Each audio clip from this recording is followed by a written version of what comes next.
¿Hay alguien que ya no está contigo, pero que todavía sientes en algún lugar dentro del pecho? No hablo de un recuerdo bonito. Hablo de esa presencia que a veces aparece de la nada, cuando menos lo esperas, mientras manejas, mientras intentas dormir, mientras estás haciendo algo completamente normal, y de repente, ahí está. Su rostro. Su nombre. Una sensación que no puedes explicar.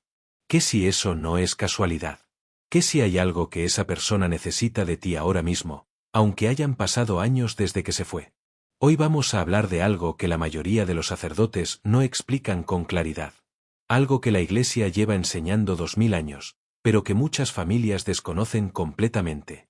Y al final de este vídeo, te voy a dar algo concreto, algo que puedes hacer hoy mismo, por el alma de alguien que amaste y perdiste.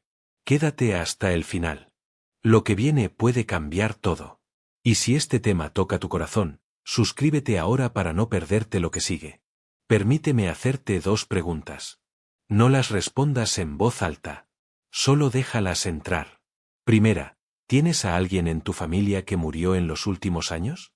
¿Un padre, una madre, un hermano, un hijo? ¿Alguien cuya ausencia todavía duele, aunque el calendario diga que ya pasó mucho tiempo? Segunda pregunta, y esta es la que importa de verdad. ¿Sabes con certeza en qué estado espiritual murió esa persona? No te pregunto si era buena gente. No te pregunto si iba a misa. Te pregunto algo mucho más específico. ¿Recibió los sacramentos antes de morir? ¿Se confesó? ¿Le dieron la unción? ¿O fue una de esas muertes repentinas, sin tiempo, sin preparación, sin que nadie pudiera hacer nada? Si la respuesta es esa última, entonces lo que voy a compartir hoy es, posiblemente, una de las cosas más importantes que vas a escuchar en mucho tiempo. Porque hay algo que puedes hacer por esa persona. Ahora mismo. Aunque hayan pasado años. No es demasiado tarde. Hace algunos años, tuve un encuentro que transformó para siempre la manera en que yo entiendo la muerte y la oración por quienes se van. Había un hombre en mi parroquia. Lo llamaré Roberto. Tenía 72 años. Era un hombre íntegro, en el sentido más humano de la palabra. Trabajador, leal, buen padre. Pero hacía décadas que la fe era solo una sombra en su vida. No por rebeldía, simplemente por ese alejamiento silencioso que le pasa a tanta gente. La misa se vuelve esporádica, la confesión desaparece, la oración se convierte en un gesto mecánico antes de comer. Roberto murió de un infarto. Solo. Un miércoles por la mañana. Sin tiempo para nada. Su esposa me llamó horas después. Destrozada. Y yo sentí algo que no era solo el dolor de la pérdida. Era una pregunta. Una que ella no podía decir en voz alta, pero que yo leía en cada mirada. ¿Dónde está Roberto ahora? Esa pregunta parece simple. Pero es la pregunta más profunda que un ser humano puede hacerse sobre alguien a quien amó. Y la Iglesia tiene una respuesta. No una respuesta de consuelo vacío. Una respuesta real, teológica, con consecuencias prácticas para los que seguimos aquí. Ahora te la voy a explicar. La Iglesia Católica enseña que después de la muerte, el alma enfrenta 3 posibles destinos. El primero es el cielo. Para quienes mueren en unión perfecta con Dios, completamente purificados, listos para su presencia. El segundo es el infierno. Para quienes mueren en rechazo definitivo y consciente de Dios. Y el tercero, el que muchos conocen de nombre pero pocos entienden de verdad, es el purgatorio. Para quienes mueren en gracia de Dios, pero con deudas espirituales pendientes. Con pecados ya perdonados, sí, pero cuyas consecuencias todavía no han sido completamente sanadas. Y aquí hay algo que necesito que entiendas bien, porque es el corazón de todo lo que vamos a hablar hoy. El purgatorio no es un castigo. Es una misericordia. Es el lugar donde Dios, que no puede permitir que nada impuro entre en su presencia, purifica al alma que ama y quiere salvar. Imagina a un padre que ve a su hijo llegar a casa completamente embarrado después de jugar. No lo rechaza. No lo manda a dormir afuera. Pero tampoco lo abraza así, lleno de barro, y lo sienta en el sofá limpio. Lo lleva a bañarse. Lo limpia con amor. Y después, ya limpio, lo abraza. Eso es el purgatorio. Pero hay algo sobre este lugar que muy pocas personas conocen. Y cuando lo descubren, cambia completamente la forma en que se relacionan con sus muertos. Espera, Porque esto es lo más importante que vas a escuchar. Las almas que están en el purgatorio no pueden ayudarse a sí mismas. Pueden adorar a Dios. Pueden amarlo con certeza absoluta. Pueden esperar con esperanza. Pero no pueden acumular méritos propios que acorten su tiempo de purificación. Están en un estado de espera activa. Pero dependiente. ¿Dependiente de qué? De nosotros. De ti. De mí. De los que todavía estamos aquí. Esto no es una devoción popular inventada. Es doctrina definida por la Iglesia en el Concilio de Trento. Es una verdad que los santos vivieron con una intensidad que hoy casi hemos perdido por completo. Se dice que el Padre Pío, ese sacerdote extraordinario marcado por los estigmas, recibía visitas espirituales de almas del purgatorio que venían a pedirle oraciones. Hay testimonios que afirman que él ofrecía misas específicamente por esas almas, y que luego agradecían su liberación. Muchos creyentes y estudiosos de su vida relatan esto con profunda convicción. ¿Y qué pedían esas almas? Exactamente lo mismo que, posiblemente, el alma de alguien que tú amaste podría estar esperando que hagas ahora mismo. Pero antes de decirte qué puedes hacer, necesito explicarte algo que casi nadie menciona. Algo que determina por qué algunas almas permanecen más tiempo que otras. Algo que afecta a millones de familias sin que nadie se los haya explicado nunca con claridad. Cuando alguien muere sin haber recibido los últimos sacramentos, sin haberse confesado, sin haber tenido la oportunidad de una contrición final, eso no significa necesariamente que se condena. Dios conoce el corazón. Dios puede ver si dentro de ese corazón había una buena voluntad oculta bajo años de alejamiento. La misericordia de Dios no tiene límites de tiempo. Pero sí hay una diferencia enorme entre morir con los sacramentos y morir sin ellos. Los sacramentos no son simples rituales.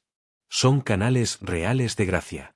La unción de los enfermos no solo consuela, perdona pecados, fortalece al alma, y elimina deudas espirituales que de otro modo tendrían que pagarse en el purgatorio. La confesión final no solo absuelve, libera, limpia, prepara al alma para el tránsito.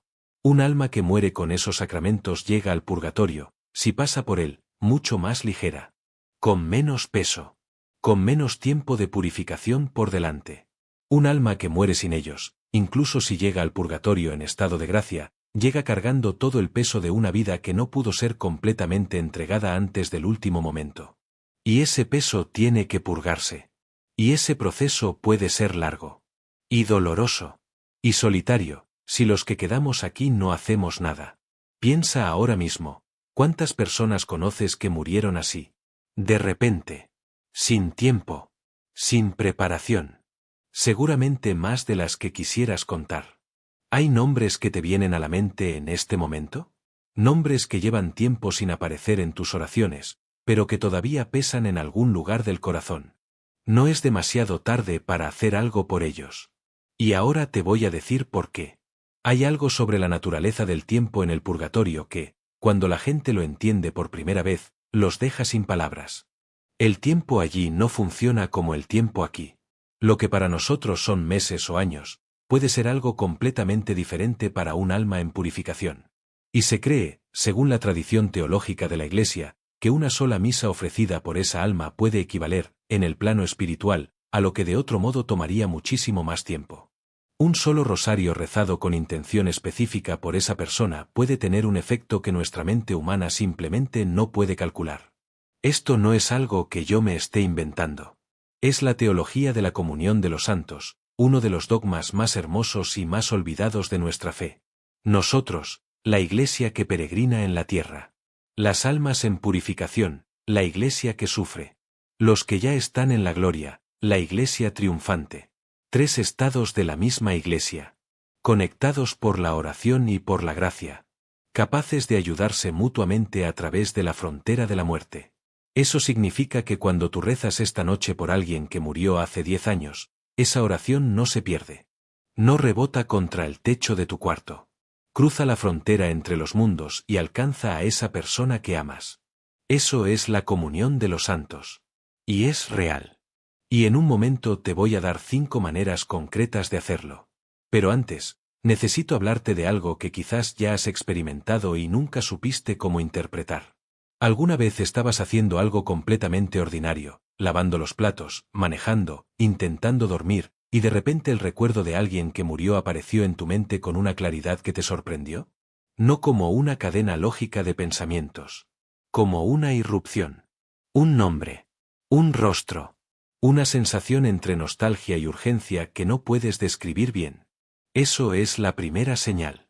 La tradición espiritual de la Iglesia, respaldada por siglos de testimonios, sugiere que esos recuerdos repentinos e inexplicables no siempre son simples fenómenos psicológicos.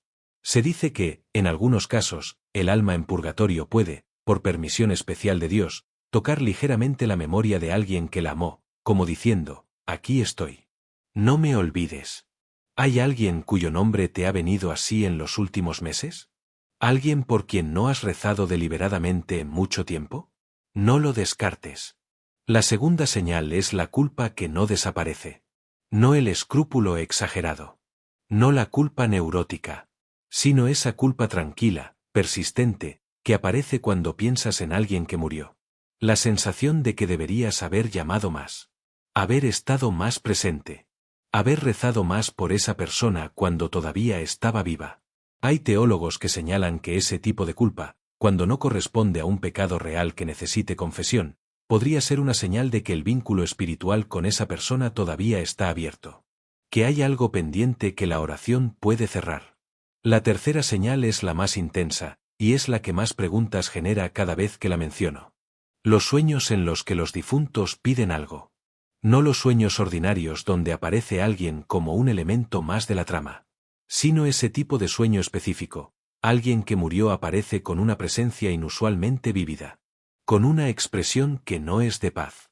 Con una necesidad en la mirada que no puedes olvidar al despertar.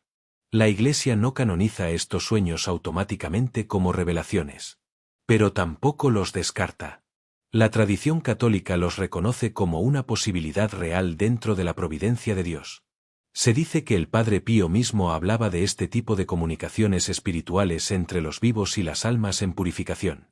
Si has tenido ese sueño con alguien, no lo ignores. Reza por esa persona. Ofrece una misa por ella. No cuesta nada. Y podría significar todo para un alma que está esperando. Ahora llegamos al centro de todo. Lo que tú, que estás aquí, puedes hacer concretamente por las almas de quienes ya no están. Hay 5 acciones que la Iglesia lleva siglos reconociendo como especialmente poderosas para las almas del purgatorio. No son prácticas inventadas. Son instrumentos reales que hemos olvidado, en parte porque hablar del purgatorio se volvió incómodo en las últimas décadas. La primera, y la más poderosa de todas, es la Santa Misa. No hay nada que ayude más a un alma del purgatorio que una misa ofrecida específicamente por ella. Cuando el sacerdote eleva la hostia consagrada, el sacrificio de Cristo en la cruz se hace presente de forma real en el altar. Y ese sacrificio, ofrecido por un alma concreta, tiene un poder de purificación que ninguna otra oración puede igualar. Se dice que el Padre Pío contaba que las almas del purgatorio venían a agradecerle las misas que ofrecía por ellas. Muchos creyentes y biógrafos de su vida lo confirman. ¿Cuándo fue la última vez que pediste que se ofreciera una misa por alguien de tu familia que murió? Si no lo recuerdas, este es el momento. La segunda es el rosario por los difuntos. Es la oración que, según la tradición, la Virgen misma pidió en Fátima para la salvación de las almas. Hay una práctica concreta que quiero compartirte, casi desconocida. Se llama el Rosario de las Almas. Consiste en rezar el rosario completo ofreciendo cada misterio por un alma diferente del purgatorio. Primero por las más olvidadas, las que ya no tienen a nadie que rece por ellas. Luego por las más necesitadas. Y finalmente por las tuyas, las de tu familia. Se cree que esta práctica puede tener un efecto espiritual profundo. Puedes hacerlo esta noche si quieres. La tercera es el ayuno ofrecido por un difunto. El ayuno tiene un poder espiritual que va más allá de la mortificación personal. Cuando ofreces tu sacrificio físico por un alma específica, eso se convierte en algo que esa alma ya no puede generar por sí misma. Es uno de los actos más generosos que un cristiano puede hacer. No lo ofrezcas de forma genérica. Ponle nombre. Ofrécelo por alguien concreto. La cuarta son las indulgencias plenarias para los difuntos. Este es quizás el instrumento más poderoso y más desconocido de todos. La Iglesia, por la autoridad que recibió de Cristo, puede aplicar el tesoro de los méritos de los santos a las almas del purgatorio a través de las indulgencias. Una indulgencia plenaria ganada en estado de gracia y ofrecida por un difunto puede, se cree, liberar completamente a esa alma de toda pena temporal pendiente. Para ganarla se necesitan 4 cosas: confesión sacramental, comunión eucarística, oración por las intenciones del Papa, y la voluntad de no tener apego a ningún pecado. Busca en tu parroquia las ocasiones especiales para ganar indulgencias. No las dejes pasar. La quinta es la oración de liberación por nombre. Esta es la más personal de todas. Consiste en sentarte frente a un crucifijo o una imagen sagrada, decir el nombre de la persona en voz alta, y orar específicamente por su purificación. No una oración genérica. Una oración con nombre. Con historia. Con recuerdos. Diciéndole a Dios exactamente quién es esa persona para ti. Hay algo que ocurre cuando pronuncias el nombre de un difunto en oración que no ocurre con las oraciones sin nombre. Es como la diferencia entre enviar una carta con dirección específica o lanzarla al viento. Dios no necesita que le des la dirección. Pero tú necesitas dársela, porque ese acto de nombrar es el acto de amor que activa la misericordia divina a favor de ese alma concreta. Ahora quiero decirte algo que la mayoría de las personas no sabe. Algo que, para mí, convierte todo lo que hemos hablado en algo que no es solo deber, sino una inversión espiritual de por vida. Cuando un alma es finalmente liberada del purgatorio y entra en el cielo, lo que sigue es algo que la razón humana apenas puede comprender. Lo primero que hace esa alma, se cree dentro de la tradición espiritual, es interceder por las personas que rezaron por ella mientras estaba en purificación. No con la oración imperfecta de aquí abajo. Con la plenitud de quien ya ve a Dios cara a cara. Con la claridad y el amor de quien ya está en la gloria. Piénsalo. Cuando rezas por tu madre que murió. Cuando pides que se ofrezca una misa por tu padre. Cuando ayunas por el alma de alguien que se fue de repente sin tiempo para nada. No solo los estás ayudando a ellos. Estás creando, en el cielo, un intercesor que va a rogar por ti con una fuerza que ninguna oración terrenal puede igualar. Esto no es una transacción espiritual. Es la lógica del amor que no termina con la muerte. Es la comunión de los santos funcionando en toda su plenitud. Es la familia que cruza la frontera entre este mundo y el siguiente y sigue siendo familia. ¿Entiendes ahora por qué esto importa tanto? Y hay una última cosa que necesito decirte. Algo que me resulta imposible callar. Algún día serás tú el que cruce ese umbral. No lo sabes cuándo. Puede ser dentro de décadas. Puede ser antes. Pero será. Y cuando ese momento llegue, lo que hayas construido aquí, el hábito de orar por los muertos, la costumbre de mandar misas por tus difuntos, la práctica del rosario con intención por las almas, eso será lo mismo que tus hijos habrán visto en ti. Las familias que rezan por sus muertos crían hijos que rezan por sus muertos. Y esos hijos, cuando tú ya no estés, sabrán que no es el final. Sabrán que pueden seguir ayudándote desde aquí. Sabrán que su oración llega. ¿Qué herencia espiritual les estás dejando? Comienza hoy. Esta semana. Con un nombre. Si este vídeo movió algo en ti, si hay un nombre que llevas en el corazón y que hoy volvió a aparecer, no lo ignores. Reza por esa persona. Pide una misa por ella. Ofrece algo concreto por su alma. No esperes el momento perfecto. El momento es ahora. Y si quieres seguir recibiendo contenido como este, que toca lo que de verdad importa, dale like a este vídeo, suscríbete al canal y compártelo con alguien que tenga un ser querido en el corazón y no sepa qué hacer por él. Que Dios bendiga a tus muertos. Y que los bendiga a través de ti.